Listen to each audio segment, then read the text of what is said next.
How's it going, guys? Dustin Brunel, you guys know me. My buddy Leigh Chalker down there. He's going to bring us in and talk all about all this fun stuff with us. And then, yeah, it's over this way, that way, shenanigans, collections. I'm not coordinated like that. But anyway, we've got Shawnee with us. We're going to talk about tonight as well. So welcome to the show, ladies and gentlemen. Hey. Hi. Thank you for having me. Hello all. Absolutely. Now, I'd just like to say good day to Shawnee. I haven't met you, Shawnee. It's a pleasure to meet you. I see you popping up on the comments all the time, so it's excellent you're here. To my old mate Spedsy, who I haven't seen in quite a while. So to anyone out there that doesn't know the Australian side, Spedsy and I pretty much started our journey almost within a week or two of each other, mate, with the Devil's Toilet issue 1 and Battle for Bustle issue 1. So, and I haven't seen him in a while, so it's good to catch up. Here to talk about varying things like we do when we're chin-wagging on the show, UFOs and aliens and their impact on movies and comics in general. So I'm going to fire over to Spedsy, because he's got a myriad of characters in his Spedsy-verse. Right. And, mate, you have an alien or a UFO tucked away in that little world of yours. Funnily, that's amazing segue. If I know I've which been one practicing that since 6 o'clock this morning, Rob. Well done, Lee. Well done. I have a book coming out any second now, in 5 days or something. It's on Kickstarter at the moment. It's called Vamoose. It is an anthology that is all based around a common theme per issue. Issue 3 is robots and rowboats. So every story in some way, whether it be metaphorically or literally, has robots and rowboats in it. So I got to bring some characters back that I had years ago. I had a radio show called Radio Crumpet on Knox FM. I don't know if you guys know of Knox FM. It's a very small suburb in Melbourne, Australia, with a bandwidth of about 4.5 meters. So three houses could listen to it. On that show we did a radio play called Space Cheese, which was it was Guardians of the Galaxy before there was a Guardians of the Galaxy. James Gunn owes me a check. Not really, but it was. It's also, I've been told it's a Dune ripoff, even though I've never read or seen Dune. It's basically Space Cheese. It's about cheese and that rules the galaxy. It's a fuel. It's currency, and this little band of misfits. They go across the galaxy in pursuit of said cheese. He's a rowboat for those playing at home. A robot. And then look at all that cheese. So that's a lot of cheese. Yeah. If you're not making nachos, there's a problem, man. Yeah. Oh, mate, the varieties. Hey, what do you guys have? Mac and cheese, and everything. You'd be set for life. So the chips are hiding in the rowboat. Right. Captain Starman McMichaels. He's just a regular run-of-the-mill Earthling. Delaney Grace. Now she's half Zarnelian, half Earthling. So at some point, her father got down with a Zarnelian. What? And then there's Mondo Barp Barp. He's half Spocktorian, half Dweejabar. Now, the Dweejabar, they're the bad guys. They're the cheese lords. And Spocktok is a place that's always 22 degrees. You don't need roofs on your dwellings because the weather is always perfect. And then you've got Old Man Biscuit, who's found himself in this trouble. Old Man Biscuit's the guy who lives his life one regret at a time. He looks like the Chewity Chooks guy. I like him. Yeah, it is him. That's him. It's him. It's the same dude. It's the same guy. I love it. It's so good. From Too Many Chooks to Not on My Watch, and now issue 3, Old Man Biscuit finds himself in another pile of shenanigans.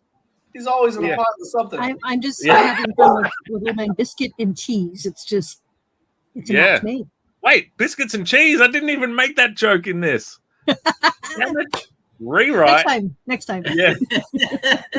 Kickstarter's over. I've got to go back to the editing room. I will tell you something about cheese in America. What is going on? I went to have nachos when I was in America 10 years ago or something. They didn't know. I said, is there cheese to go on these nachos? And it was like a sauce. We melt cheese over here. You guys seem to pour it. If you're at somebody's house and you do nachos, it's going to be melted cheese versus when you buy like processed cheese over here, it's like it's already like melted cheese. So it's more of a, like you said, it's a cheese sauce as opposed to actually melted cheese. And it actually will say cheese sauce on it. Like if you buy nachos cheese at the theater, like we did, so we went and saw the new Jujutsu Kaisen movie, my daughter and I, and when we went in there, we're buying our stuff, because she did real well in school, and I'm taking her to do something fun and whatnot, and we go to look at the nachos, and it's literally this processed cheese sauce on a little packet next to the chips, and I was like, I don't need that. That's probably going to kill me before anything else does if I eat that. So. And what about, do you put salsa on it? Because I remember that, do you like salsa? Is that a thing? That would be like a loaded nachos. Yeah, you can do loaded nachos, which has everything on it. Cut up jalapenos and stuff on it. Salsa, guacamole, sour cream, you name it, it's on there. For sure. Yeah. Nachos, UFOs, back on topic. All right. Nachos and UFOs. It works for me, man. I'm down. UFOs who come for the nachos? So when you saw the UFOs, stay for the nachos. You know what I mean? I'm with you. So Shawnee, since we don't have a book of yours, so Shawnee's a fan. She is like a super fan and a great friend and supports the entire industry. She's a really, really cool person. So let me ask you this, since you don't have a book to talk about right now, what was your first introduction to a UFO? I don't know if I have one. I think I saw one when I was in Oklahoma at my grandparents' farm. It was late at night, and there were some strange lights going on. So that was my first introduction. So yeah. Do tell. And I was young, so I don't know if I remember very much, but it was just strange. And again, you go talk to the grown-ups, and they're like, "Oh, you saw the fireflies, or you saw lights." No, that's not what I saw. Yeah, horse shit. But so, the old min light, they call them out here, don't they, Rob? I saw another min light. I've been seeing them for 6 weeks. Mm-hmm. And I didn't see any, but then my husband got stationed out of state, and I actually got to go to Roswell, New Mexico, and see the UFO museum. That's awesome. I really want to do that. I'm thoroughly amused that Rob went with that. And then he was like, I have no idea what the hell he's talking about. And we're all like, we believe it because we're all like, yeah, that's Australia. We don't live over there. Min light must be a thing. And he's like, I should have done the improv thing and yes-anded him and played along, but I have no idea what he's talking about. Well, I will enlighten you. Come on, Lee, bring it to us. Min light enlightening anyway. Bring it to us. Min lights are things that I think predominantly in like country areas. You're driving in the middle of the night and you get a light that seems to follow you and come in to the car and disappear and then drifts out into the woods. And I'm not sure if there's a scientific explanation for it, but that's been happening in country areas of Australia for quite some time. How's it going, man? Sounds like what we call like will-o'-the-wisps or things like that. So. Yeah. I like to see will-o'-the-wisp sounds cool. I don't know. There's something not quite as, someone says, "Oh, saw a min light." You don't get that, run up and down your spine of like, "Oh, the min light." Like it's like, "Oh, yeah, min light." Like, so let's let me interrupt and say, hey, what's going on, Carrie? Carrie actually runs Suncoast Comic Con, and April Reyna, Jen Leonard, and myself will be up down there the 23rd and the 24th of this month. That's in Florida. It's going to be a good time. There's a lot of folks there. You've got Mike DeBalfo is going to be there. Marissa Pope, like I said, we're going to be there. Lots of folks that work with Ethereal. Going to be a good time. Great folks out there. We went to the show last year. Had a great time. Carrie runs a great show and a tight ship. So if you guys get the opportunity and you're down there, make sure you check out Suncoast Comic Con. It's going to be a great time. Brian is going to be there as well. Brian is going to be there. So hey, the gang's all there. Hey, Brian. And Brian actually has a guest he's bringing with him, so that'll be a lot of fun. Check out his booth while you guys are there. Really excited. It's going to be a good time for everybody that shows up. And back to the Min lights now and UFOs. I do like, so the Will-o'-the-Wisp thing, that's interesting that you bring that up, because the Will-o'-the-Wisp thing is literally like an old school scary story that you would tell in like marshy areas, like your Louisianas and your Scottish, your Scotland and stuff like that, where you'd be in the woods and there'd be water and these little lights would draw you out toward the water, and then you'd be drowned. Bad things happen. Or other when you got far enough away from the actual land itself. There's a lot of really cool artwork for those guys. I did a lot of research on that for the listener. Wild shit, man. But anyway, so UFOs and aliens. My first experience with anything like that in a comic book setting was my mom was a huge, still is a huge Aliens fan, like a Giger fan, and as a kid, I was allowed to watch those films. I wasn't allowed to watch much else that was above my station at that point in time, but I was allowed to watch those. And just because my mom and my dad watched them all the time. And Nat and Predator, but those films for me drug me into the Dark Horse comic books. And I was a huge fan. I was just like, holy cow, these are so dark, so gruesome, but they're written so well to a time. When we got like into the 2000s, they were not what they were in the 90s. You know what I mean? But that's comic books in general, right? I mean, that's some age better than others. Yeah, absolutely, for sure. But I remember I won tickets back when you could call on a regular phone, not a cell phone. You could call the radio station and you could win tickets to movies premieres and stuff. I won tickets to Alien Resurrection, and being 14, I couldn't get in without my mom going with me, right? So my mom takes me, and we get there. It was the basketball game that took it over the age bracket, wasn't it? Bro, let me tell you. That's another story. I'm going to tell you this live, and it'll never go away because it's actually on the new website, which is www.ethereal-comics.com. You can watch all these videos and stuff there. You don't have to go to YouTube or anything. You can catch my Instagram there. All of it's tied to it. So anyway, my mom's going to kill me for telling you guys this story. So she takes me to the theater, and we're sitting there waiting for the movie to start. And it was the first showing in the state of Florida.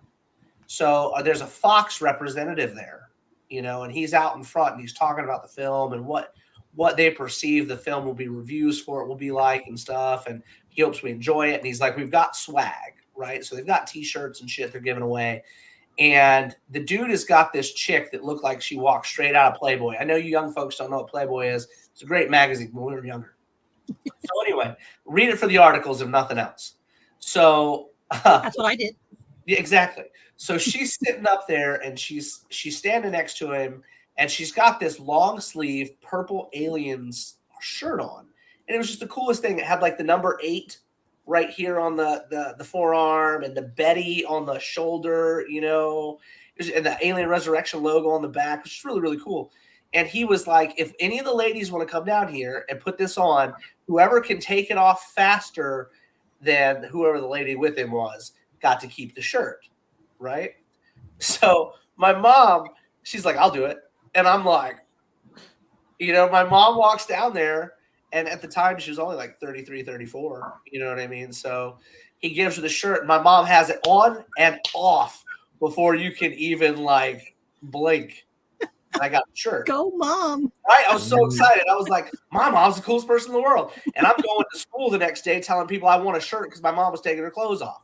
The greatest. And that's how rumors start. That is exactly. It's Josh. Josh. Hi, Josh. That is how I got my alien shirt.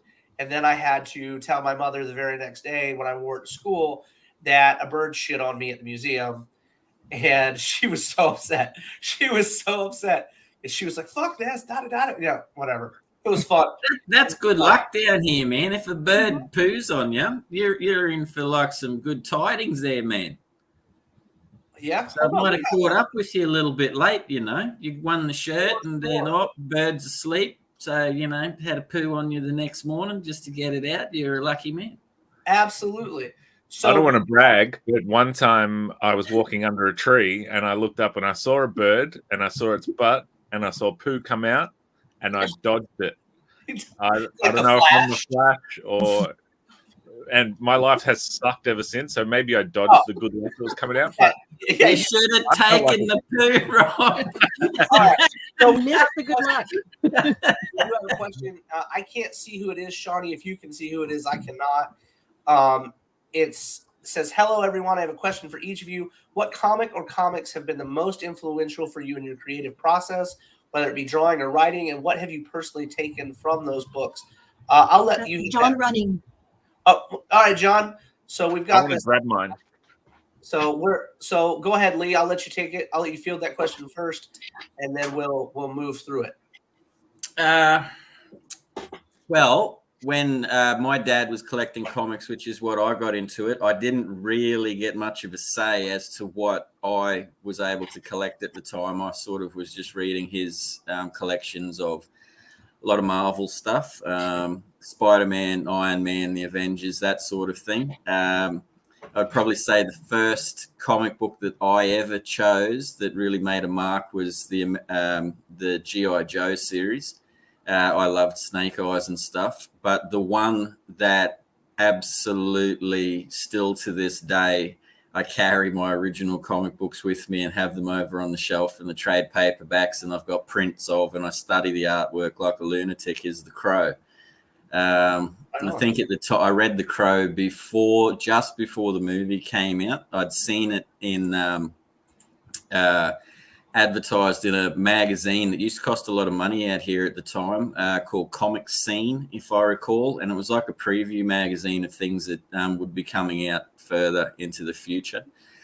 And I just so happened to catch a few snippets of an article, and there's one of the classic Crow images is Eric Draven leaning on a wall with his, as we look at it, his left leg up, and he's holding a gun, and it's smoking, and it's in beautiful black and white and grey wash, and that sort of stuck it in my mind. And then suddenly a month or two later, you know how things happen, and you know, serendipity and all that. The Crow was out at the cinemas, and I was like, oh, and I'm one of those people, if I get onto something, it's like bang, I'm into it. So I got on my push bike and I rode myself down to the cinema, and I sat through The Crow and was absolutely blown away. Never seen anything like it. And then actually walked out of the cinema, went back, bought another ticket, walked back in and watched it for a second time, got out, and it's been with me to this day. So when I would say probably, you know, there's a lot of influences obviously over time and other things that have touched me, you know, in the same way since. But the first one for me was The Crow. And if anyone sees my artwork and the fact that I love black and white and grey wash and do a lot of study and things like that on that sort of area, that would be the one for me. Right on. I think it was a great answer, man. I'm about that. I think that's there you go. It actually was, right? I'm a big fan of little nuances like that. Like Gremlins being the first rated R film in the U.S. I think that's the coolest thing ever. You know what I mean? They had porn, but that didn't count as a rated R film. Anyway, that's a topic for another day. Let's bring Spedsy over, and we'll give him the same question, man. What was your influence, man? What got you into where you are right now with too many chooks and crazy guys that live with biscuits that are cutting people up and shit? What started it? Space cheese. That's awesome. Well, so I was big into Ninja Turtles, and my friend Dan May, I live in Australia, and he was year 7, so it was 1990, I believe. Year 7 is our first year of high school over here. And he went over to America, over to your house, and grabbed the Archie a couple of issues of the Archie series of Ninja Turtles, and brought that back for me. And it was like reading the TV show, reading the cartoon, and I was I had a few comics when I was super young, but this, I guess, this was the first time that I was like, holy crap, you can like, these worlds are bigger than just what I watch on Saturday mornings, and they're in the pages of these books. And then, so in order to sort of get more issues, that's when I found that there was such thing as comic book stores, and I fell in love with X-Men, Jim Lee's X-Men, and Rob Liefeld's X-Force, and I became obsessed with both of those. But the first book, this won't be a popular answer, because except with maybe Lee, because no one will know what it is. But this is the first book that made me think I could do it, because I can't draw like Jim Lee or Rob Liefeld. And good Lord, did I try. I tried to draw like them, but mine is a very cartoony style, and it took me a long time to just embrace my style as opposed to rebelling against it, because it wasn't the artist I wanted to be. I loved, and I still love drawing like this. It's fun, but I wanted to be taken seriously, and I thought, I can't be taken seriously. I mean, taken seriously, I'm an idiot. I draw toilets and then say, please take me seriously. But anyway, so this book is called Bug and Stump. This was in news agencies over here, which is kind of like newsstands sort of thing. And they're aliens, as a matter of fact. And thanks, Shane. And this was sort of like, you can still see this is very beautiful artwork, but it was something that I felt I could aspire to. It didn't seem as out of reach as a Jim Lee. And it's like a serious-ish story, told very comedically, which is totally my wheelhouse. So it's about an alien, two aliens that basically, well, one alien, but his name's Bug, and he escapes his planet and comes to Earth and runs into this little guy called Stump, who's this short little dude. And of course, he's got kind of like a Napoleon complex because he's so short. Right. And then the alien police come to hunt down Bug, and so Stump helps him fight them and all this sort of stuff. It only went for 9 issues before they got sued for another thing in another book, and the whole company just folded. But it was very influential on a young Spedsy.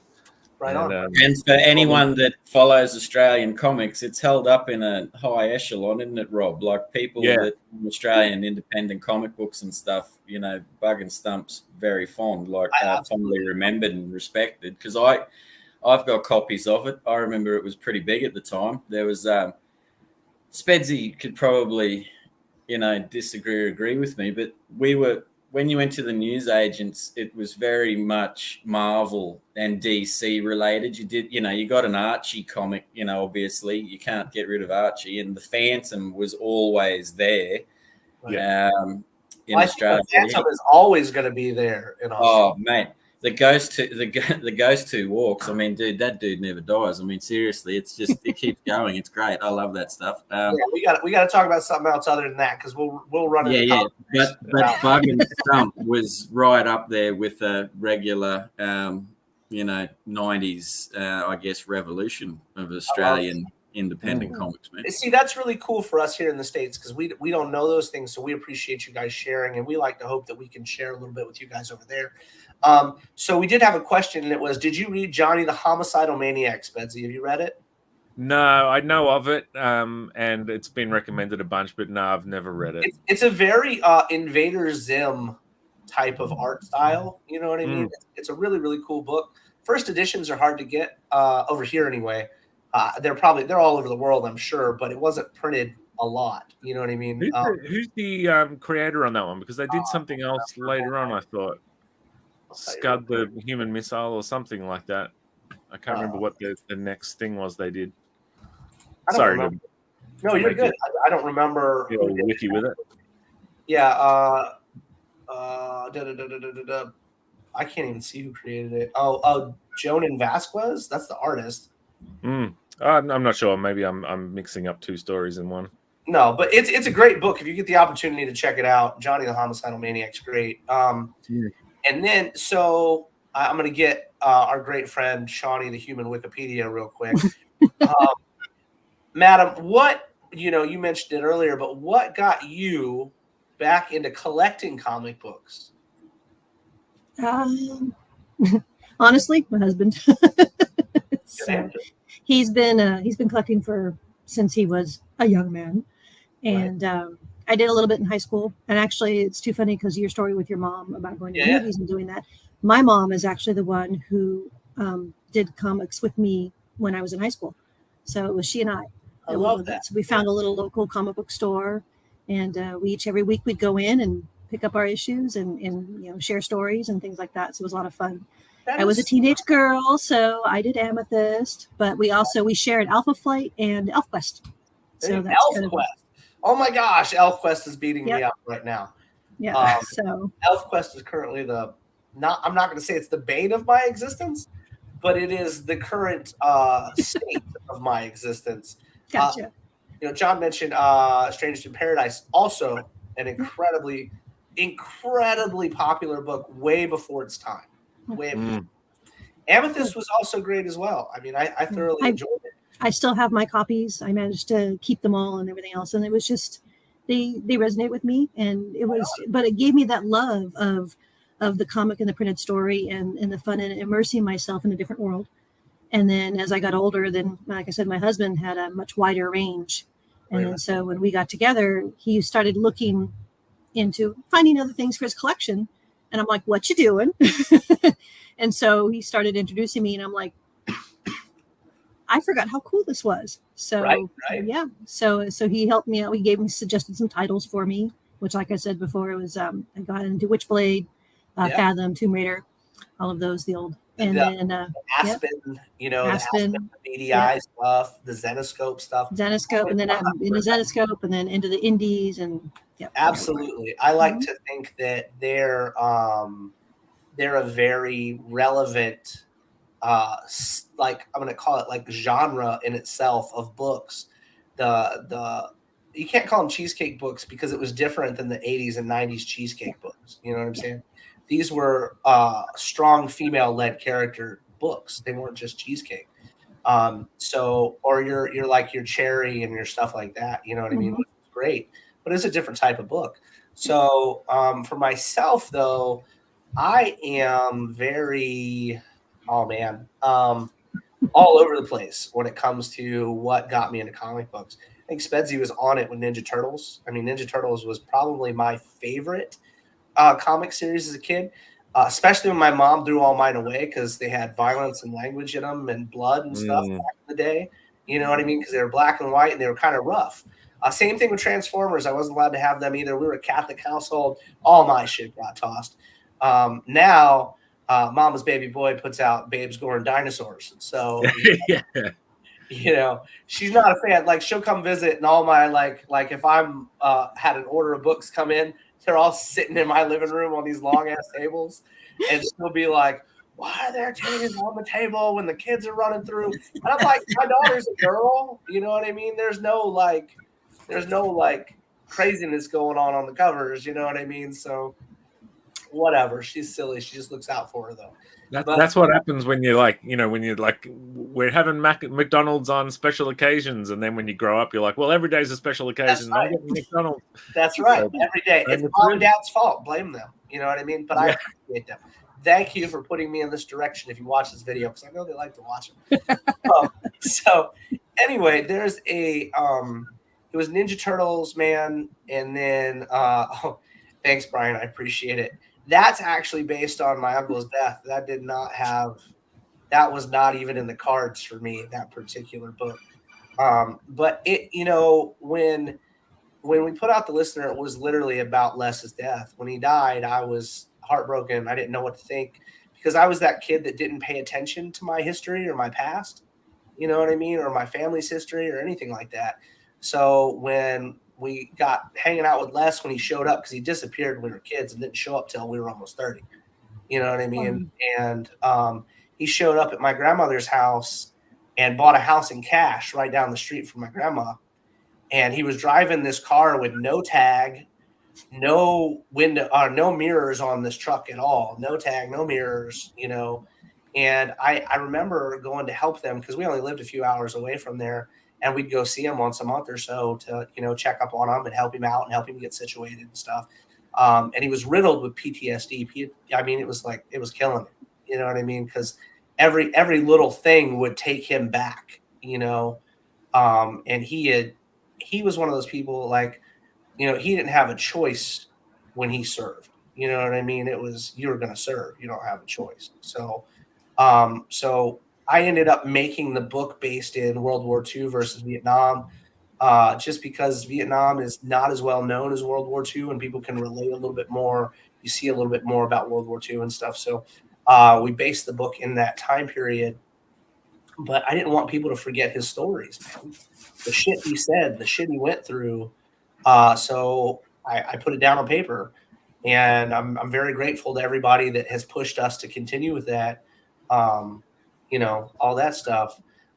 When it comes to other stuff, like on my other works, when it's BGD or Greed or, you know, If It Hops or Underland or Jesus, we could keep going right now. But when it comes to those types of books, man, my influences lie heavily, like I mentioned, in the Ninja Turtle stuff, in Spider-Man, very heavily in Spider-Man, because it's not the superhero stuff, because you guys are never going to catch me write a superhero book. I just won't do it. But not that Ethereal won't have them. I just won't write them. You know what I mean? We've got one in the works. It's just not coming out for me. But anyway, Peter Parker was like a real dude, you know, and I think that was the most important thing and what I got from that character. You know, throughout all our lives, Peter was still Peter. It was never like he was this uber badass or anything. He was Peter. You know, he was the dude that went to the pawn shop and got a ring that proposed to his wife or Mary Jane and all this jazz. And, you know, he was the only character that I knew had these real down to earth storylines. A miscarriage? I had never heard about a miscarriage in a comic book or even know what that was until when he and Mary Jane lost the baby during the clone stuff. You know, I was like, and then the dude going down this suicidal path of not even thinking he's the real Peter Parker and stuff anymore. I was just like, man, this is the most real type of shit that I've ever read in my entire life. And you can go, well, indies were darker, or this was darker, or that was darker. It wasn't about that. It was about how, like, legitimately you could be like, I could be that guy without the superpowers. That's a normal dude. You know what I mean? We're not talking Clark Kent, because Clark Kent was like, you know, perfect in every way. You know what I mean? He wasn't like a normal dude. Peter was a normal dude. He'd get upset. You know what I mean? He'd legitimately get upset about things and go ham on dudes. Normally he's holding back all that strength, but there'd be times he'd lose his shit, and normal people do, you know? So I think that's very relevant to me in my writings.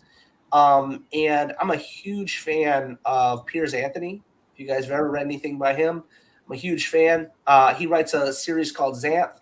It's actually it's the funniest thing in the world, and which is weird. Sorry, I'm only laughing because it's one of my favorites, and I collected the whole thing. So yeah, Xanth is so good, but it's funny to me that type of book, which is not as dark and upfront, but it's dark underneath all these really sweet tales that you could be reading, and you're like, oh my god, did I just read between those lines? Those are the he touched on a lot of dark, deep subjects in a very humorous way that I think all ages can relate to, and I think that was absolutely. I mean, and he had this really cool thing called the Adult Conspiracy, and I absolutely loved that. Kids weren't allowed to know what color panties were and stuff. You know, I always thought that was really interesting, or what made a man. You know, so all those things tied into what I create now. But I also try to give you guys something very different in all of our books. Like, the Listener is very different from Greed. Greed is very different from BGD. BGD is very different from If It Hops. You know what I mean? And all of them are extravagantly different from Theater 7. You know, so I'm very thrilled to have a variety of books that I can say helped me get to where I am. Leigh, this one's for you though, bud. What sort of epiphany did you get about comics, or their possibilities did you get from The Crow?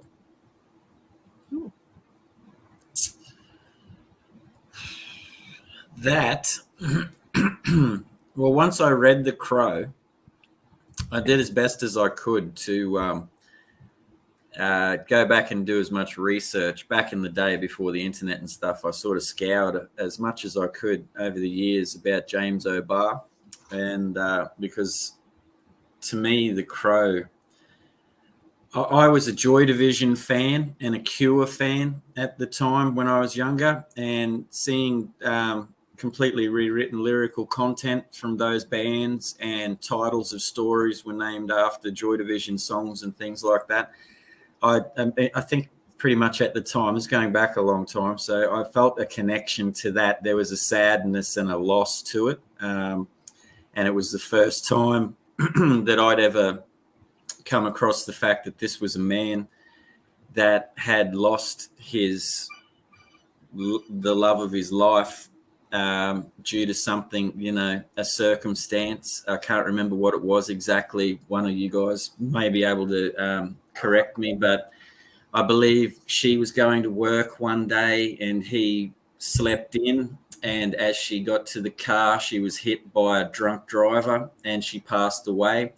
So to deal with his sadness and personal tragedy, he created The Crow. And I think the other thing, much like what Spedsy was saying, when you were seeing artists that still to this day, you had your McFarlanes, but then you had your Jim Lees. You had these dudes that were drawing bigger, larger than life characters that were, almost at that time perfect to me anatomically and, like stylized and stuff. The Crow was the first comic book that I'd ever seen a man or a creator, not just a man. Let me rephrase that. He's not a perfect artist, but to me, he is a perfect creator. He was a man that took a pen and paper and got his heart and soul out on a page in exactly the way he had to do it to, I guess, alleviate the sadness that he had. And, through that, The Crow appealed to me the most because, not going into, ups and downs, but I haven't had the easiest of journeys myself. So I guess that really appealed to me. And, and it did. I still read it probably once a year. If I'm stuck artistically or creatively, I very often find myself going back and just sitting down and musing through the pages of The Crow and stuff like that. I mean, I have a limited edition print that Tamara got for me for my 40th birthday hanging in my lounge room. So I look at that every day and every night, and I spend very long moments studying it and looking at it. So yeah, that's what it is to me. I guess I realized that it wasn't just about superheroes and stuff. You could use this form as a creative outlet for happiness, sadness, your own emotional journey. So that's what's taken. See the Skarsgård's supposed to play the new one. The new Crow movie's coming out. Bill Skarsgård's supposed to be playing the Crow. Yeah, I did see that the other day. Mate, I don't really have an opinion on that. I mean, if he can do it, he can do it. It's got to be done to be seen, I guess, mate. You know what I mean? From me personally, there's so much more to the Crow character than just, if you want to get away from that book. And the Crow really the Crow's not Eric Draven. Eric Draven is the Crow's avatar, really. Right, so right. I mean, that opens up a whole world of many demographics and characters and stuff. Sure. So I would hope that they may push on away from the Eric Draven stuff and give us something fresh with the Crow. But I mean, it's not up to me. Well, but I'll tell you one thing: I'll still be watching it. Absolutely. Well, there's the concept with that when you look at things like, I'm a big Venom fan. Like been since the character came out. You know what I mean? McFarlane creates this badass character, and I was about that life. Speaking of McFarlane creating the Venom character, he liked that character so much that we got Spawn. You know what I mean? And he liked Spawn so much, which he absolutely loved. All of a sudden, we got Haunt. You know what I mean? all these characters have a lot in common, ladies and gentlemen. If you look at them, you know what I mean. They're basically the same character with a little bit of different background and a different hair color, different skin tone, same characters, which is great. He wrote these characters awesome, you know. But anyway, I am excited about seeing this movie because the simple fact that, going back to Venom, a lot of people didn't like the new films. I enjoyed both of them. As a fan, I enjoyed both of them. And I look at it like this: even if you don't care for the new film, this new film is going to bring attention to the character from all different angles. So this character that you, beloved character of yours, is getting more attention than they would have gotten previously. You know, so we just have to take that with a grain of salt, whether it's our favorite film or not. Hey, man, that movie and Donny Cates, look at Donny Cates bringing Venom back to life. That character, I'm not a fan of everything they did with him, you know what I mean, after Bendis, but at the same time, I love the character, and I didn't want him to get put in a Disney vault somewhere. You know, as long as things are done with passion, mate. You know what I mean? Like, and you go with the right spirit towards, you know, I mean, God, you can look at some, you know, on another note, like I'm a massive Robert E. Howard fan. I love Conan and Solomon Kane and stuff like that. And I remember being very, very, because someone made a mention about Jason Momoa. So here's a weird segue. I was very excited back in the day when they decided to do a Conan remake. And from the you know, the looks and the photos and stuff, I was thinking like, man, Momoa's, you know, like he's not a bad looking Conan. I could see, you know, how this would work. And then I watched it, and while it was lovely to be in, you know, Hyboria, it seemed to me to be a little bit of sticks and stones. They weren't really sure what they were doing with it, and inevitably, I think it damaged the character. And I don't think that he's possibly, you know, held in as higher esteem by, you know, certainly. People that watch that movie wouldn't rush out to the bookshop and buy some of those classic old Conan novels. You know what I mean? So spirit and love for a character is important, you know. So as long as they do The Crow to, you know, the best of their ability, mate, and they get it out to more people, because it's a beautiful world. It's a beautiful thing to see, man. So that's all that matters to me. So getting back into things, Rob, you got this book coming out, man.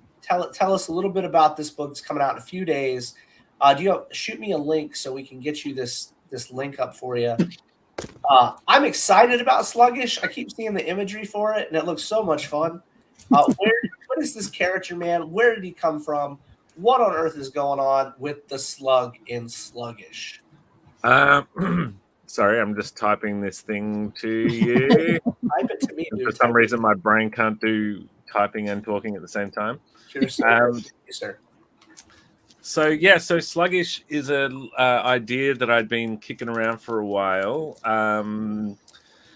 It goes back to what I was saying about my style being cartoony and whatnot. And I guess for a long time I thought, because my cartoon style was wacky, that my writing had to be wacky to go along with it. Whereas I'll just show, like, these are some other books that I do that I write and don't draw. And they have very serious artists. And so I feel like that's where I'm allowed to write seriously, because, you know, serious. So there was this awesome gentleman named Steve Saul who reviewed The Devil's Toilet. The Devil's Toilet is probably my main book that I am the sole creator of. And then Vamoose, and he has reviewed each of the issues, each of issue 1 and 2 of both Vamoose and Devil's Toilet. And his reviews end the same way. They're very complimentary. They're awesome. But it ends with the line something like, if you're looking for the meaning of life, you won't find it in the pages of Rob's comics, or something to that effect. That basically they're silly books. They're fun. That's what they're meant to be. And so I was like, thank you, Steve, but challenge accepted. And so I was like, well, what's something, the write what you know. And I mean, I, like many other people, have been through some shiznits in my life. So I decided to write about it and attach it to this guy. So often when I eat like a 17-year-old, and often feel like a big fat slug, and depression and whatever can get the best of me, and I just like I have a horrible attention span. If it's not one of my sort of projects or whatever, I'm the laziest guy there is. That's the thing about being creative. It's like you've got more energy and passion than almost anybody, but it's laser focused on the project, not on the 9 to 5 or whatever. I've lost more jobs than I've had. What? So anyway, I wanted to write a book that was very true to my style of drawing, but dealt with a bit of a heavier topic. I couldn't help myself. There's still some jokes in there, but it's about depression and anxiety and a slug that basically laments the fact that he has no story. There's no adventure in his life. If they were to make a movie of him, it would just be him sitting. And so he goes looking for adventure, or at least wants adventure. And just before he gets off his butt to go find adventure finds him. But it's kind of not what he was. It was not it what never he really is it? Yeah. So that's sluggish. I'm just stoked that it exists. It happened over the Christmas holidays. It's a very indie book. Like, it's very zany. It's four panels a page. All the panels are the same size. This was just an exercise in just this is the first, when I was a kid, when I wrote comics as a kid, I've got, pages and pages of penciled comics.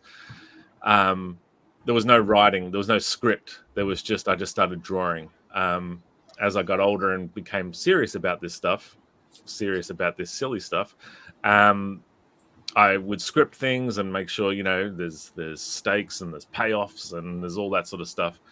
This went back to my old school way of I just started drawing. I knew what the scenes were. I'll Stan Lee it and put the words in later. And I think it worked out good. It's always one of those things where you give it a month and I'll look back and I'll go, oh, it sucks. But right now I'm kind of chuffed about it. So it was cathartic for you, mate. Yeah. So that's on Kickstarter at the moment, along with 2 other books. The other one being my flagship title of the Spedsy-verse. My nickname is Spedsy. All my books are kind of connected. And so this is The Devil's Toilet. Tells the story of a toilet that comes to life in the pits of hell. And he's like, what am I doing here? I don't want to be here.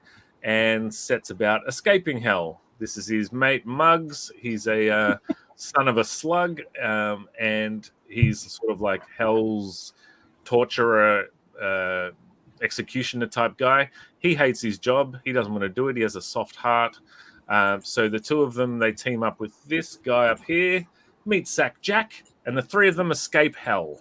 But the devil let them do it. What? Because when the Devil's Toilet came to Earth, they reveal in issue 1 that that's not just a regular toilet bowl. It's a portal that allows the devil to come out and wreak havoc on Earth.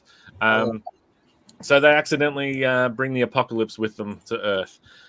This particular issue tells the story of Frederick Trelawney, the turtle detective, who staved off the apocalypse in London's East End in 1888.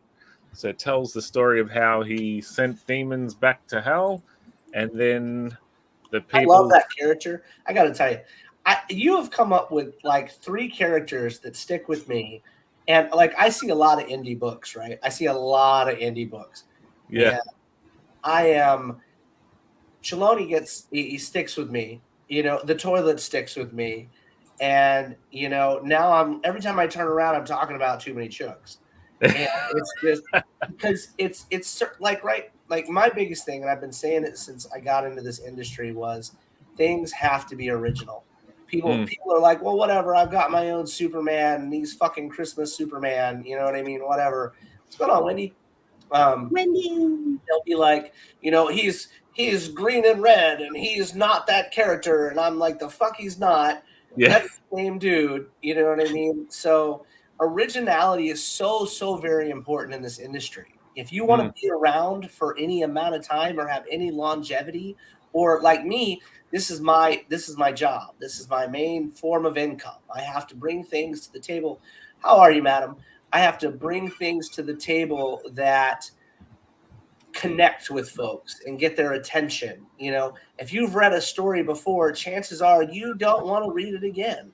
So I think that you've done an amazing job coming up with your own content and your own stories.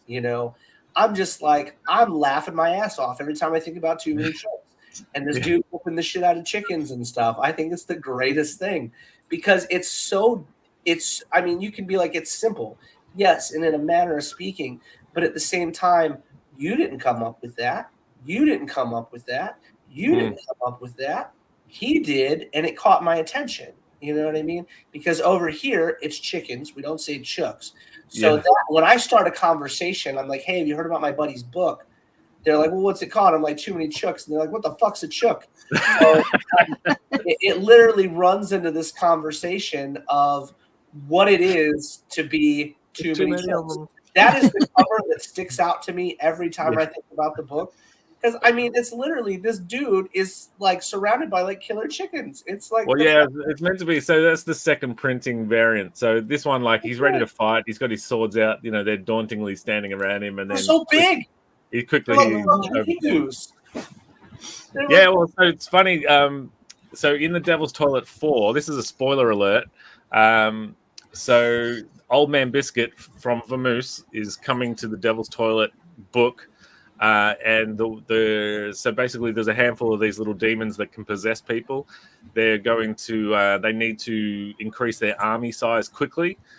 So these little demons, they go to a chook farm and start infecting all the chooks, turning them into demon chooks. The Devil's Toilet and all those guys are overrun. And then you see this sort of, because Old Man Biscuit's been in space at the moment. So then you see this, like in Infinity War when Thor comes down from the Rainbow Bridge and he's like, bring me Thanos. It'll be Old Man Biscuit comes down and he goes, did someone say too many chooks? And then, and then it's on. That's so good. Demonic chickens. I love it.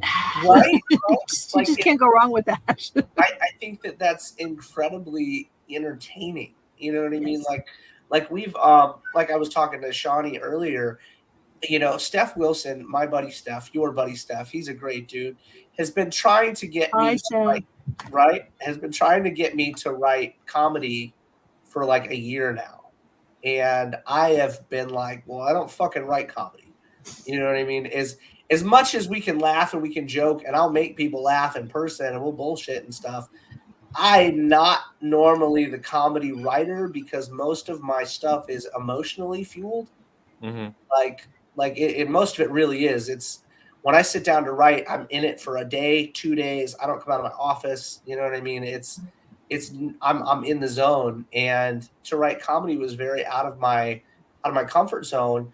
But when it came to me finally going, okay, well, there's been enough people that have been like, hey, you need to add that to your repertoire. I was like, all right. So I got with Devin Massey about it, and he helped me put together Theater 7. And I think people are going to laugh a lot. And I'll give you a really fun example.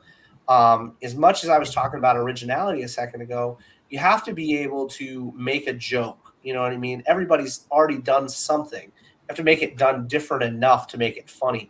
You remember that movie, Deuce Bigalow, Male Gigolo? Yep.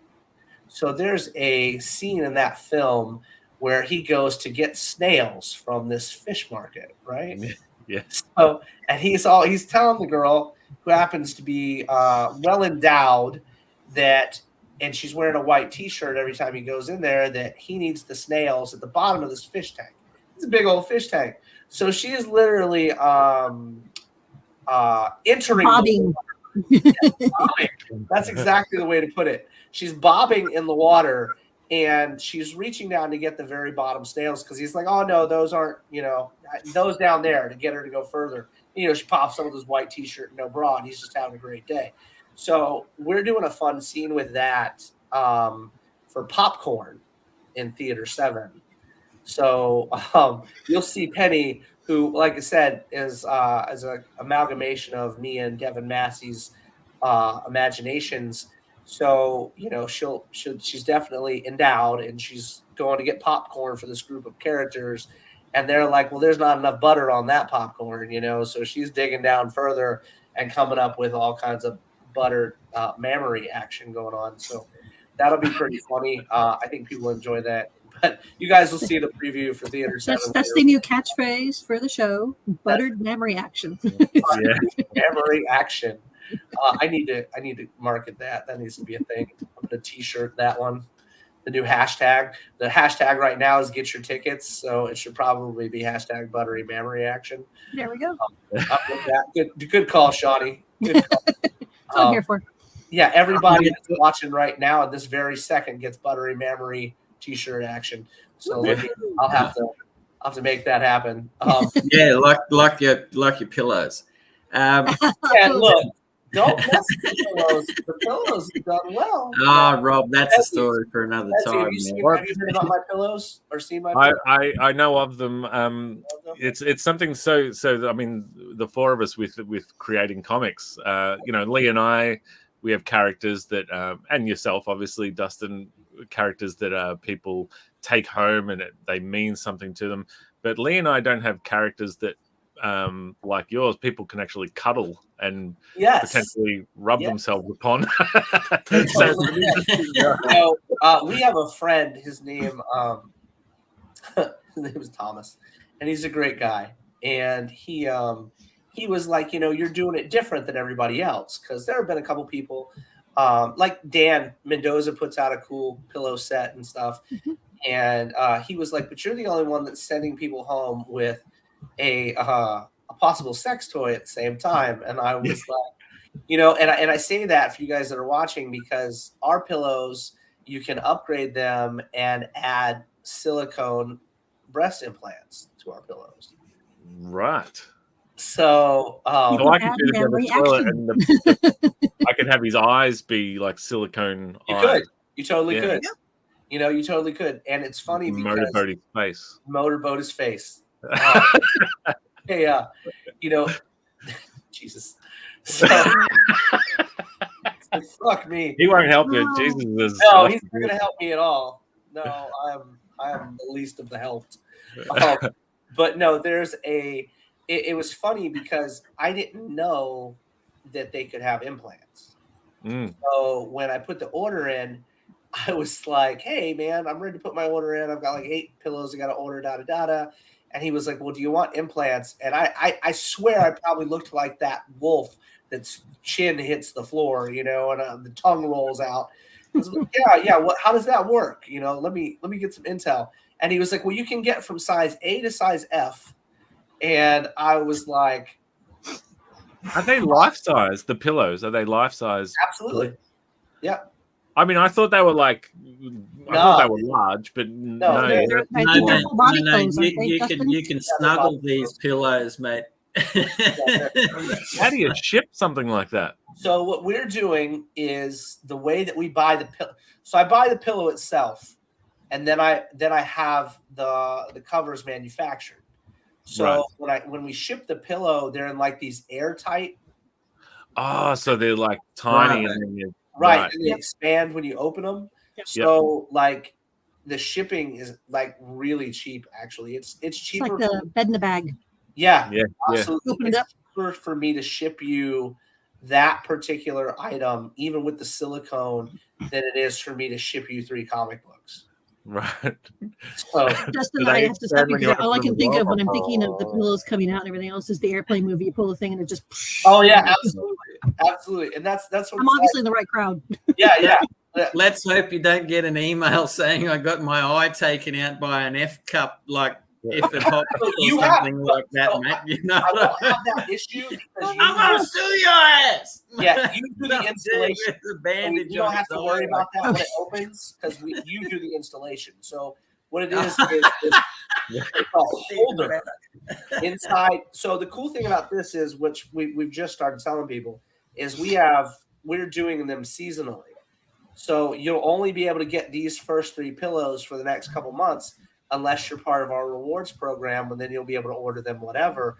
But outside of that, they go away, and then you can get the new set that comes out this summer. So the cool thing is you only have to buy the inserts one time because you can take them out and put them in the other pillow. You know what's wild? The next set's going to have an undress style. So you can actually undress your pillow. Watch it. I'm on the curve of shit right here. So chicken brown cow. the next one you're actually going to be, and this is we haven't even talked about this outside of like 3 team members. You'll be able to undress your actual pillow. So you'll get 2. Like a lot of people are like, it's the art. The art's so cool and stuff. I'm actually paying to have layers of art made for each of these. So you'll be taking the layers off. Really stoked about that. But anyway, that's a whole. So now we have trade dress comics and essentially Virgin images. Now we have untrade pillows and dressed pillows. Got it. They'll be Virgin. And then, so do you have Virgin as long as you male let them ones? stay that way. Can you have dude ones, dude implants, So there are that they will hard covers, if you will? they will do male covers for me if I send them the art. Whatever. But the only thing with the implants with those, they won't do implants for those. Trust me, I had somebody ask. I already inquired. Okay, awesome. They won't do the implants for those because And just even with the not saying anything out loud, I can kind of understand why. right, yeah. So I even get if it. you were to do an A cup, it's Yeah. still going to be much larger than a normal human being's Yeah. testicular fortitude would be. Yeah. Well, Yeah. It's always interesting here on Ethereal Comics Unbound, ladies and gentlemen. We have a good time. We talk about lots of things. We do lots of things and other things. Undressing pillows and silicone junk, and there you go. They just ask and you'll receive. You know what I mean? I have no qualms. But the thing with it is they're actual silicone. Like they're legit, man. And I couldn't believe it. It blew my mind. I had to get myself, some implants for my pillows that I ordered.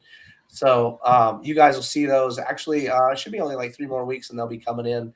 People will start getting those. And then we'll have them at shows. Some shows. I won't take them to every show I do, but I was going to say that could open up a whole different can of worms. How does your mum deal with the implants? My dad thinks they're hilarious, right? Because like we had dinner with them like 3 weeks ago, and we were talking to him. He's like, son, can I just for shits and giggles, can I get one of those? Yeah, you think you hit the nail on the head with that one. So, so I had to order. Like, Dad, have you even read any of the comics? Well, I mean, I just pillows are practical. He doesn't. It's funny enough. My mom reads The Listener. My mom reads Greed, and my dad doesn't read at all. Okay, like at all. But he very much enjoys the pictures in BGD. So he gets his copies of BGD every time they come out and stuff like that. And then he takes them. Then he takes them to work, and it kills me. My mom freaks out all the time. He takes them to work, and my dad's got like 170 employees, right? So he'll bring them into his office just to talk to them about BGD and shit, and it's funny to me. But that's a good. I love it. I love it. I think your dad sounds cool. Both your parents sound cool. My dad has grown a lot. I'll say that much. You know what I mean? From when I was a young kid and stuff. I haven't lived near my mom and dad since I got stuck into a military academy when I was 15. You know what I mean? So now that we live near them is very different. I haven't lived near them in almost 21 years.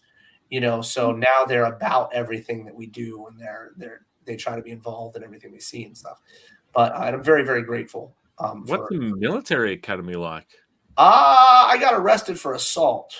That would do it. Almost 15. And I don't know that we've had this conversation live, but we'll go there. We had I was hanging out with a chick, and her dad was beating her mom up. Oh. And me, I'm always been a pretty decent sized dude.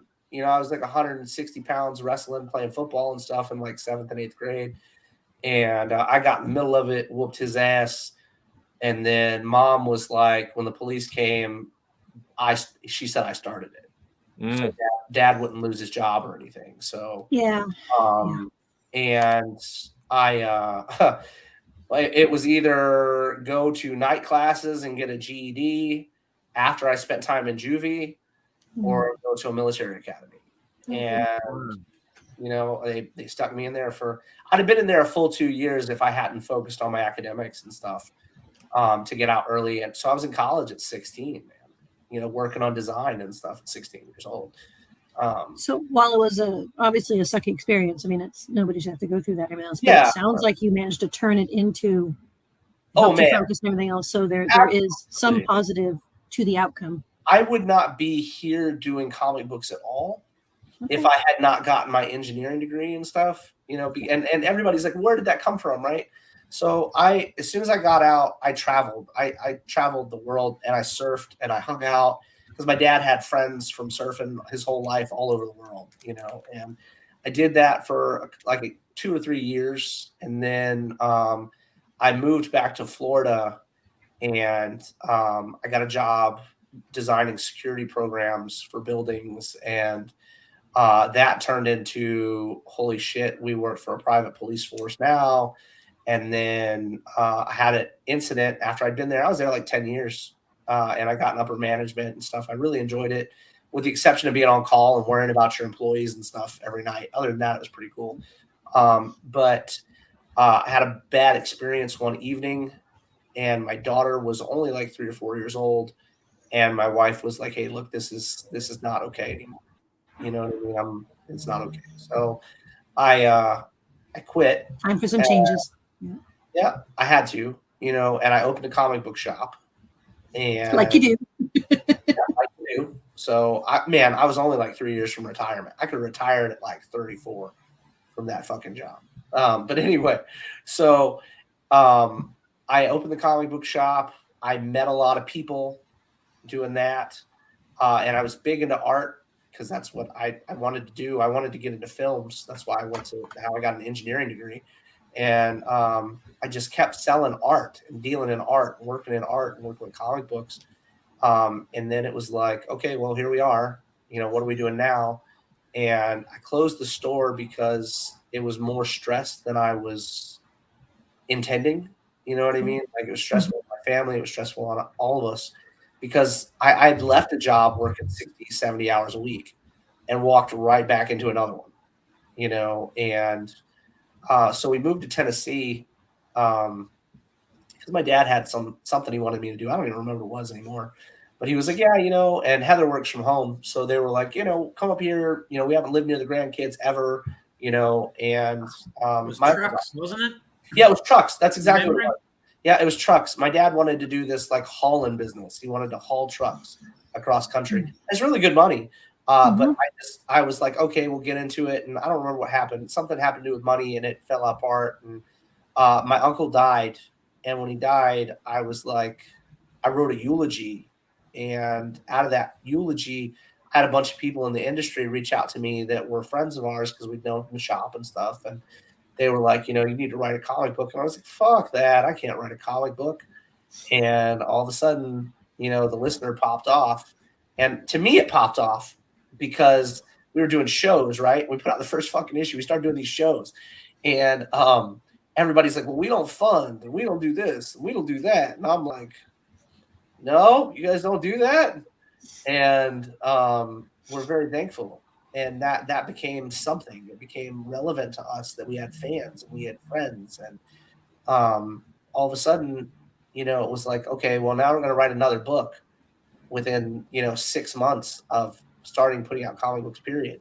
You know, we put out 2 issues in like 4 months. And then it was like, oh, well, we're going to do Greed. And people thought I was fucking around. And Jim Noble was like, you should put out the book with the green shitty demon thing. And I was like, on it. So we put Greed out, and people were about it. You know what I mean? Jim's immortal words. Jim it was a lot of fun. And he toured with me for almost a year, Jim and I. We toured the country for almost a year, and it was a lot of fun. And I met a lot more cool people. I've hung out with Tom Hutchinson. I've hung out with all kinds of great folks, Ebbas, and Ryan Kincaid, and just great people who I respect and who I respected before. So now it was a big deal. And then all of a sudden, I don't remember what the fuck actually happened, but my wife was like, "Why don't you write a book for you? Not just a book for like the fans or because you are emotionally invested. Why don't you write a book for you?" And we were talking earlier about Ninja Turtles, and I was like, I need my own anthropomorphic book. And my wife was like, "Well, what are you going to call it?" And I was like, "I don't fucking know," because all the other titles were like serious, right? And they were like real serious with stories and shit. And I was like, I don't know what I'm going to do. And I remember everybody like being like, "Well, as long as it's got boobs in it, you'll be okay." And I was like, "Whatever, that's not what it's about." But then all of a sudden, I was walking past my wife. She was sitting in the living room, and I was like, "Babes, Gore, and Dinosaurs." And I remember she looked at me. She was like, "What the fuck is Babe, Gore, and Dinosaurs?" And I was like, "It's the next book we're going to put out," because when we were kids, Cadillacs and Dinosaurs was out, and that title, like, I didn't even realize it resonated with me so much, because everything is in the title for that book. Everything that you're going to see, you get in the title. And I just thought it was super fun. And we put out a promo. We took a promo to MegaCon. And for you guys over in Australia, MegaCon is like one of the 5 top shows in the country. And we took it to MegaCon, and I sold probably 200 preview issues of that book at that show. And it was like, okay, well, we got a thing, so we're gonna and these were only 8 pages. Now, most of you guys know most of my books are 20. Well, if they're not 24 pages, they're 30 pages for most of my books. And I was like, man, this is really dope. People are digging it, and we ran with it, man. We ran with the fucking anthropomorphic dinosaurs that own a strip club. You know what I mean? And it was, but it's so much deeper than that. Shawnee can attest to it. It's so much deeper than just fucking dinosaur stripping. You know what I mean? There's so much more going on. Layers. I'm the same with the Devil's Toilet. The name says it all. But people make assumptions that that's all. It's all poop jokes, and I'm like, no, there's some real stuff here. But like, the name is both a pro and a con. Right. Like, it gets people to come to the table, but then it also, because they think, oh, what's that silly thing? And then they'll go for the person next to me who has the more serious looking cool book or whatever. I feel your pain on the Babes, Gore, and Dinosaurs. A lot of I'll put my hand up here and say I was one of the lucky ones that was having conversations with Dustin back in the early days of that, and got to see the original script even before any artwork was done. And you're a little bit nervous about that, I'd have to say, at the time. And I read the script, and man, we ended up having a good old 2-hour yarn about, dude, this could work. There's a lot of Blade Runner. There's a lot of stuff happening here that isn't all in the title, if you know what I mean. It's a lot. There is a lot more to it than what is suggested. I can definitely say that. I've read the comics and seen them and stuff, and it's a damn good comic, mate. So the success behind that is well deserved. It is very important to me that people enjoy my product, and anybody that buys from us can attest to that. I would rather you guys be happy with it than anything else in the world when our books come out. And the artwork's killer. I can't even begin. You did an amazing job. It's just, Joe is a monster. Well, Bladen Hunter is a monster, so I can't even begin to thank him enough. And being so he was the first person to officially come on as a employee for our company, and not just with contract work and stuff. So to have an art director, guys, if you're going to put out indie books, get yourself an art director. It's just as important as an editor, let me tell you. So, but he came out and destroyed the book, made it just absolutely stunning. And then it was like we were going to put out These Neon Streets, which we just showed some stuff out about recently. We were going to put out those Neon Streets, but a couple of the artists were a little cut for time on that. And that's 120 something pages. That's the largest book we've done so far. But I was still grateful that Bladen was working on issue 2 of BGD already, because he'd had the script and stuff. So that book, ladies and gentlemen, has solidified, I think, our spot here in this industry. BGD 2 almost doubled sales at issue 1. And if you guys run on Kickstarter or know anything about Kickstarter, not many people break that 10K percentage. It's a short club that breaks that, and we broke that in a year. So with that particular book, the fan base is incredible. We're just going to keep doing more and more of that book. And now we've got If It Hops coming out this month. And I'm very excited for If It Hops because I know Shawnee has gotten the preview. She's seen that. Mm-hmm. I know Lee has seen that. It's and there are people that have the preview now. That's out and available. But that's my own take on a cop drama, because I didn't have one of those. That's very serial killer-esque. And the people that have seen the full thing have been shocked by it, because they thought it was just me doing bunny chick with her boobs out. And that was the intention. I wanted people to assume that's what it would be. And it's a lot different than that. This ain't your normal, typical fluffy bunny. No, she's not. She's a lot of fun. She's I'll say this. You're going to like her a lot more than you like Judy Hopps. I'll put that out there. Big talk, but I'm about it. I think that she's going to be real popular. And like I said, it's thanks to the fans, it's thanks to the teams, where we are now, to be able to put out a book every 5 weeks is what our schedule is right now. And we've got a lot going on with Lee Chalker, and this is how I'm going to segue into that, because I'm going to throw a little bit of embarrassment his way, because I love this guy a lot. So Lee actually has a book coming out with us about UFOs, and that's why we were talking about UFOs and aliens earlier this evening. Yes. So, go ahead, Chalker, talk to us about your UFO. Well, it was an idea that Tam and I had been talking about for a long while, but because I'm so caught up in Battle for Bustle and varying other projects, one with my good mate Spedsy up in the corner, called Rosie, which Ring Around the Rosie, which is out and about doing its circles in Australia. That's another one that we can talk about at some point down the track with Dustin. But the UFO one started with Tam and I, because we have a wonderful love of 80s movies and stuff. And I've always been interested in UFOs and things, always mad on documentaries and, like people being taken and, all the, things. And, then I love the whole concept of ley lines and points in the earth where there's energies and some things attract more and blah, blah, blah. And these things were gestating with us. And then we both started talking about, like maybe we could do a nostalgic, like sort of, I guess, leaning towards 80s sort of feel, like comedy type stuff with an air of, like seriousness to it. So we've, in the last couple of months, started writing some scripts for what we are calling, at this point, is tentatively titled No Stars. So it's our little version of what we love about UFOs. And, I guess it's essentially, I would like to think it's aimed at, how you used to feel about movies like The Goonies and Ghostbusters and things like that. And, just have that, it's not, I guess anyone can read it. It's a family type situation. Ups and downs, pros and cons of lives of, like in a small town in South Australia. And,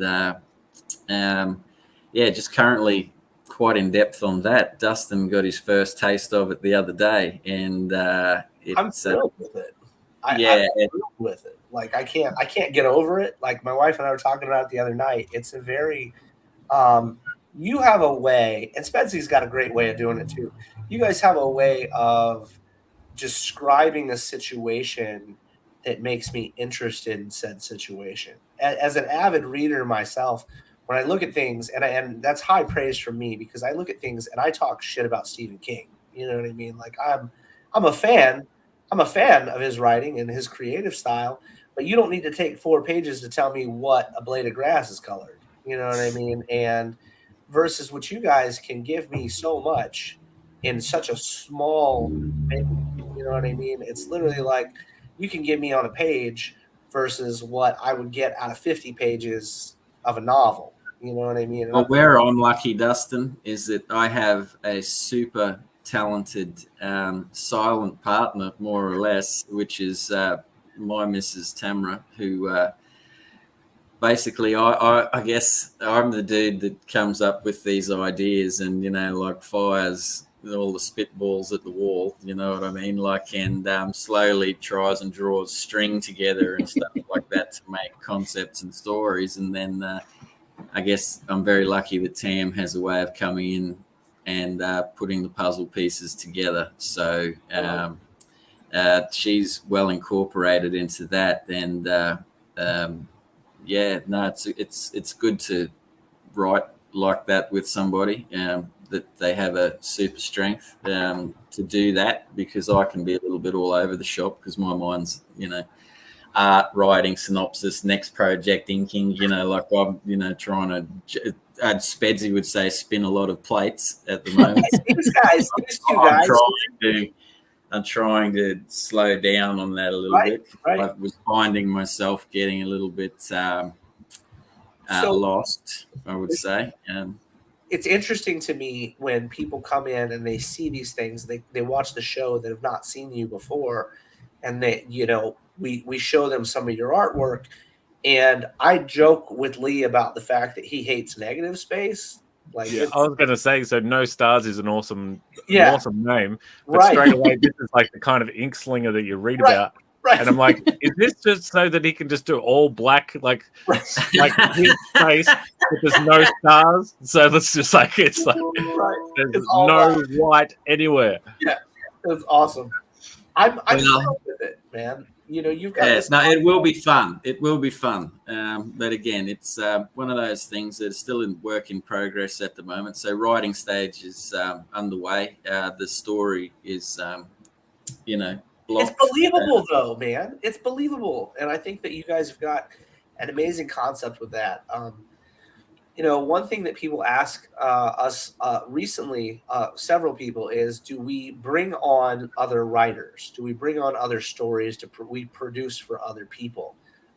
Very shortly, we just brought on 3 new writers with 3 new projects. So we are bringing on quite a bit of talent. We're going to start publishing other people's books for them, yada, yada. I want you guys to look at it like, when you look at our books, like right now, I have 7 IPs under our umbrella right now that I write. And now by the end of the year, we'll have my 7 plus 4 other books that I'm not writing. You know what I mean? So I think you'll all be interested. I think they'll do well. But I want to express how serious we are about keeping the quality of what we expect from our books, and my writing is expected from everybody else we publish. You know what I mean? So you guys will get some really cool stuff. And I'll say this, I'm thrilled about Rosie. I think Rosie is an awesome concept. You know what I mean? I can't wait to get some files. I can't wait to get I cannot wait. We'll send them to you after the show. Yeah. I cannot wait to see them. Well, that was see where I'm lucky. Shawnee doesn't know this, and your regular viewers over that side of the world, is that, oddly enough, segue back to one of Rob's characters came from Rob and I mucking around one night talking about Frederick Trelawney, and me doing a drawing of old Fred for Rob, and then we just started talking, and then along came Rosie. So Leigh did that picture there, which is his take on Frederick Trelawney, and I was like, "Holy shit, that looks like a plague doctor in like a a Yeah. London back street. There's all fog and stuff, Mhm. and I just flippantly said, "Man, I'd do a Plague Doctor story with you in a heartbeat."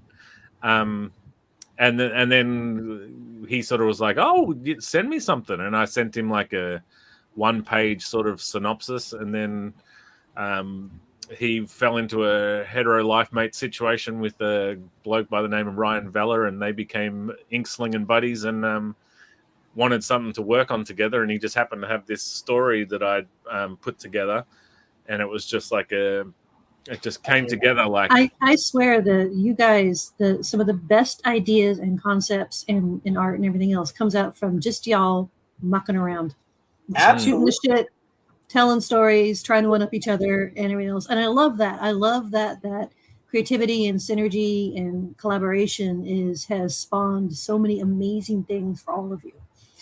As a fan, and somebody joins us, keep it up, bring it on. We're definitely trying. I can tell you, like we're all busy boys. It's like, we don't stop. But one thing I will say to Rob, because I haven't seen him for a long time, and I've just had some time away from varying things and focusing on myself a little bit over the last couple of months. I think that Rob understates his value and his talent an awful lot.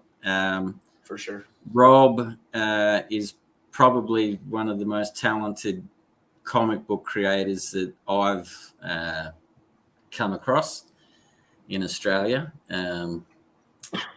because the man can do so much in terms of, it's not just the Devil's Toilet, but also how Rosie came together, seeing his stuff with Reverie, which is another publisher out here. And, so I would like to say to you, Rob, that give yourself more credit than you do, bud, because you are right up there, mate, in terms of very talented man. I love you, and it's great to see you again today. Holy moly, I'm going to send this link to my mum after this. Good golly. Thanks, man. I checked Well, out I've the had time campaign, to and reflect I'm very over excited the to see last what's coming couple of through. months, man. Yeah. Yeah, Wow. things. Thank you. That's really cool of you to say. Well, you talking about, and that's not even an understatement. Rob's ridiculously talented, guys. You should definitely check out the website, see what he's got going on. But you brought up Vela, and he is also incredibly talented, guys. Like, he's super, super talented. I know that he works on that what's the kangaroo book? Here I'm forgetting it. Killaroo. Killaroo. Yeah. He's been on Killaroo for a while.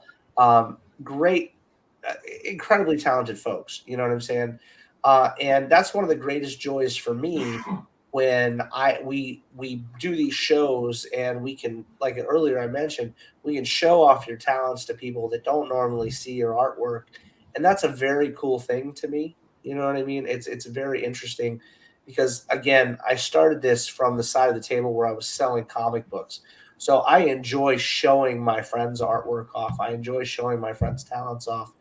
And man, oh man, if you guys got in a room together and had the time to do your own comic book, it'd be dangerous business, let me tell you. So, but so cool. I'm just gonna put it out there. You know what I mean? I may or may not be a fan enough to back some craziness like that. I just might. So, but going forward, we talk about a lot of stuff on here. We talk about a lot of things going on, and you mentioned something really cool just a minute ago, Shawnee. You said, it's the shooting the shit things that we create that stick with the fans that are really interesting. Tomorrow I have a book signing in Chattanooga, Tennessee, with Lee Iris, and that's going to be a lot of fun. And we're doing, she did exclusives for covers for Epicos Chattanooga, for book 1 and book 2 of BGD. So we'll be signing those books tomorrow from, I think it's 12 o'clock to 6 o'clock there. And then we'll be, I'm in Florida for Suncoast, like I mentioned before, later on this month. But back to that creative process, because we were shooting the shit at a concert and that's how Lee Iris came up with some of the stuff that she's got coming out for us. But Steph Wilson has goaded me into doing a new type of book. So I hope you guys are prepared for it. We've talked a little about it. I keep hashtagging it everywhere I'm at right now.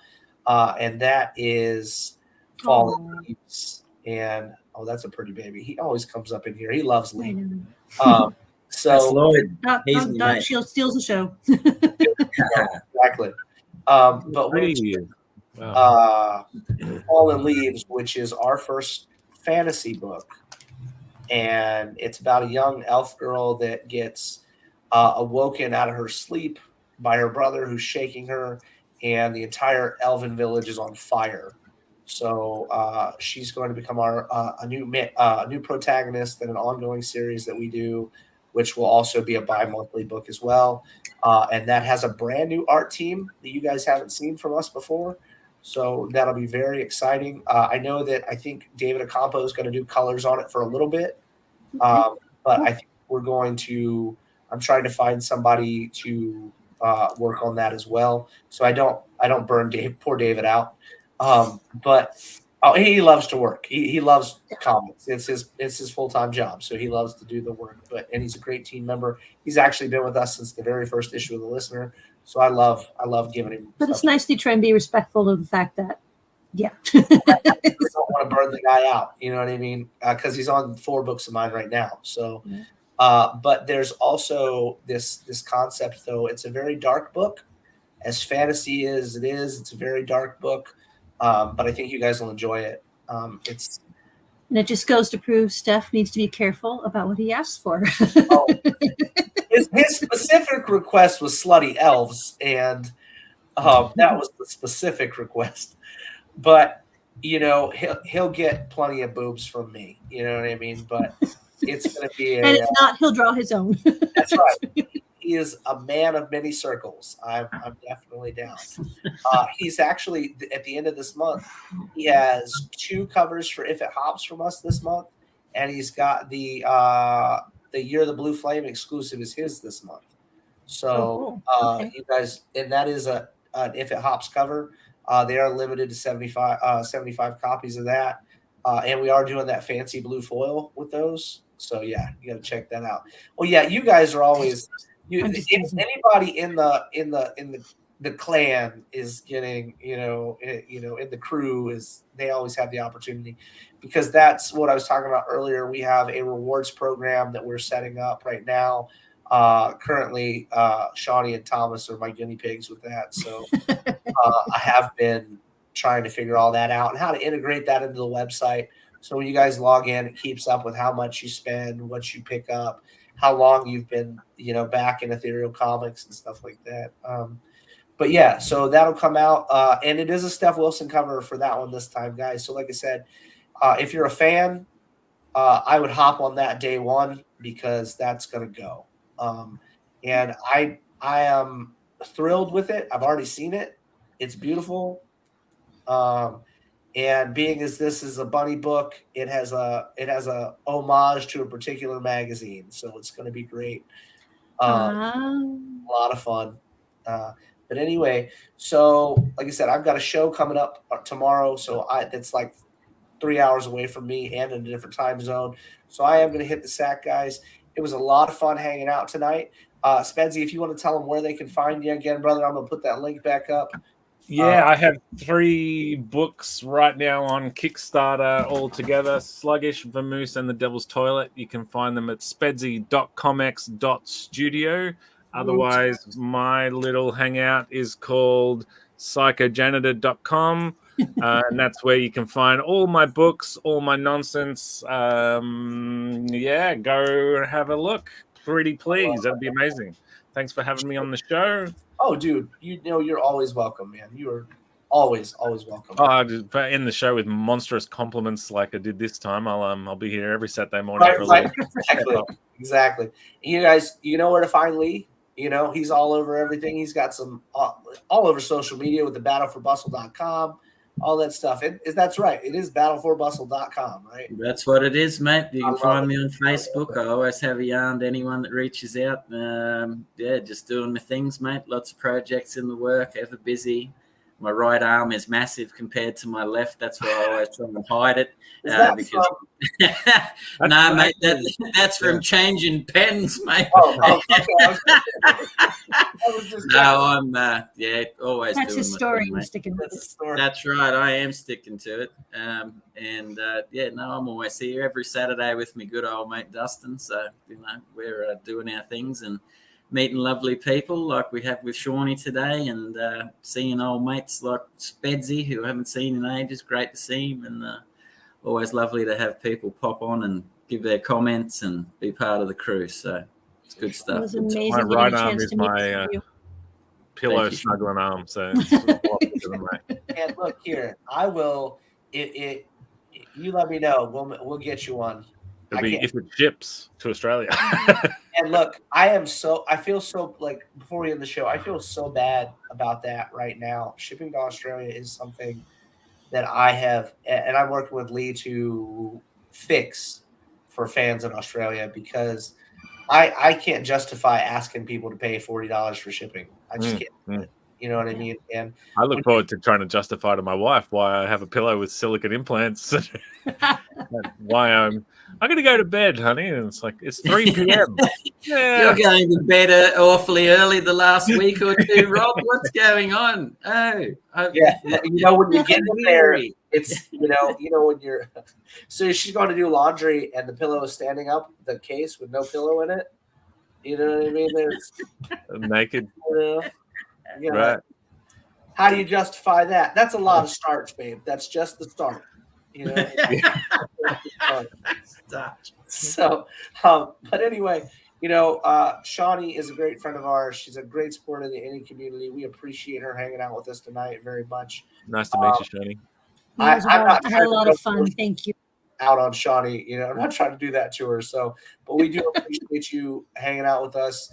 Shawnee's been there since the very beginning for us, and we're very, very thankful. Along with Wendy, who was in here earlier. Wendy has been picking up ethereal books since day one. We're very thankful for her as well. She's a great friend and a great team member. And me, well, you guys know where you can find me. You just gotta look for the name, and I tend to show up just about fucking everywhere anymore. But if you go to ethereal-comics.com, you can actually find your own pillows there, Rob. If you're interested, you can order them right there from my website. Sweet. And they've got whose pillows do we have on there now? We've got a Steph Wilson pillow cover on there right now. We've got a we've got a Lee Iris pillow cover on there right now. And there's a Trevor Grace pillow cover on there right now, guys. What about the green dude from Greed? Is he getting a pillow anytime soon? Cade is not getting a pillow. I can't do it. I can't do it. You know what? I might do it. A regular size pillow. I might regular size pillowcase. But there is no Johnson & Johnson material on Cade. So you guys are just going to get him and his awful shit-talking self on a pillow. You know what? That's funny. We need to do that. Which is an interesting concept in its own right. Yeah, I'll even put a speech bubble on there, like talking shit to you when you go to sleep. Demonic Teddy Ruxpin. Wow. Exactly. That's terrifying. I don't want anything to do with that. That's absolutely horrifying. I scared Dustin. Yeah, no. Yeah, and that's not the easiest thing to do, but I'm fucking horrified at the moment. So, like I said, you can find us on www.ethereal-comics.com. We do have all of our not wild covers on our site right now. The wild covers will be up there eventually when the new stickers come in, and I can take actual pictures so you guys can see the HD pictures instead of just scans. That'll be pretty. So right now they're the safe for work. They are the not safe for work. Will be coming later. Absolutely. And then the skate decks are on there too, guys. I'm really happy about those. So you guys can get on there, request an artist. I think they're $400 a piece for those skate decks, which is really cool though, because they're original art. They are not stamps. So when you order a skate deck, it actually gets mailed. Well, these artists already have them. I don't have to mail them right now because they have a stock of them. But if you go, Steph Wilson, I would love a skate deck. then all of a sudden he goes, okay, we'll go over there, order it $400. You get original art on the skate deck. So really, really hyped about it. And we're doing black, green, and white are the colors we're doing for skate decks right now. So, and I think we're doing red too. But they're going to look really, really good. And as soon as the Australian stuff gets situated, you guys will be able to have your own ethereal website for over there. And order from over there. Because my biggest thing right now is getting the printer set up over there so you guys can just order. And you'll get there's another one, Lee. You guys will get your own versions. Like if you order an ethereal book over there versus over here, you'll get an Australian artist cover for over there. So I'm really, really thrilled with that. But anyway, like I said, I got to hit the sack, guys. They're going to get me up mad early. But thanks again for hanging out with us as always. And, we'll be back next weekend, same bat time, same bat channel. I don't know if that's copyrighted, but whatever. We'll holler at y'all soon.